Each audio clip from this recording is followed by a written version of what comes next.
time to whoop some... I was about to say rocket, but it's magma, probably because of this whole rocket fuel story.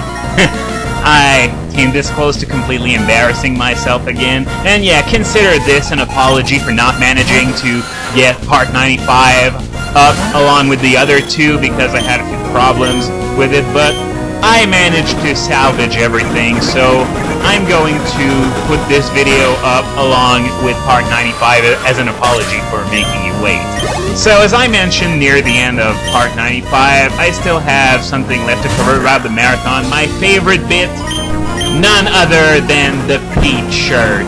Because if you don't know what was going on, either because you didn't watch or because you woke up too late or something like that, basically what they did was that they passed around that extra small shirt that had peach on it that fit on just about no one, especially Oscar and Local. I was under the impression that the fabric would just explode in a million pieces when they were wearing it, but yeah, it was an extra small shirt that didn't fit anybody very much, so yeah, they passed the shirt around, they did jumping jacks in it, and barrel rolls. Bray in particular did 277 barrel rolls in a row, I think, in that shirt, and they didn't wash it either.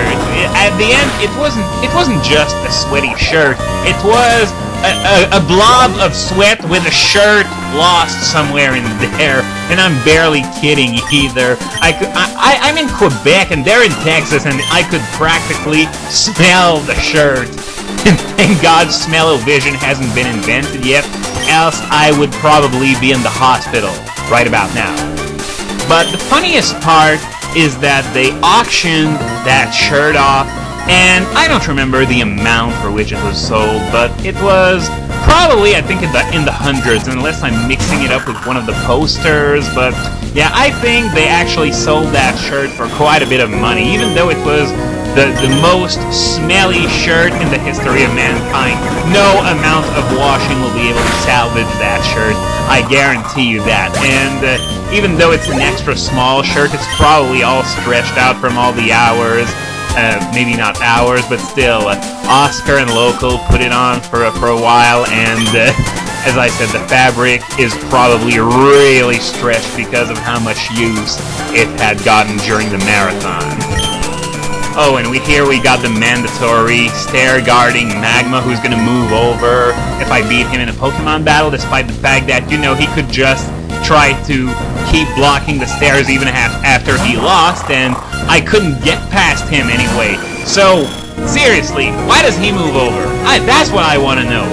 But, okay, I know I have to defeat the evil gang, else it wouldn't be much of a game, because good always wins, because evil is dumb, yada yada yada. So, and yeah, I remember that I said that I didn't care too much for E3 back before the marathon started, but they actually streamed a camera that was filming a TV with the Nintendo conference on it, so I told to myself, why not? The entire chat was following the conference anyway, so yeah, you know, no one was paying attention to the game. I don't remember what game was being played at the time, but yeah, so I decided why not, and turns out I'm glad I did, because between Skyward Sword and Donkey Kong Country 4 and Paper Mario 3, there are really a lot of things to look forward to in the near future, even though Skyward Sword is only coming out next year.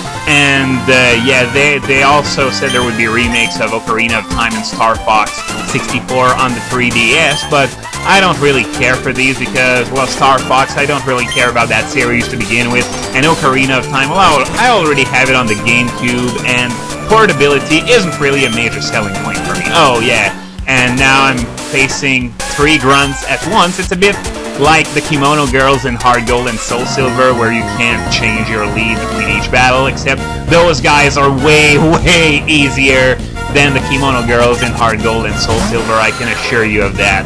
As I said a few times, the Kimono Girls are considered to be one of the hardest parts in that game, and that's something I'm really looking forward to LPing, if I get around to LPing Soul Silver before I quit LPing, whichever comes first. But I think I should get there. There should there shouldn't be anything that happens to make me quit LPing between now and then, hopefully. But, as I was about to say, portability isn't a major selling point for me. I already have it on the GameCube. I don't really need to have it on the 3DS or anything like that, especially since I'm not planning on getting a 3DS at launch. It's probably going to wait a few years until it's built a reasonable library of games that I really, really want.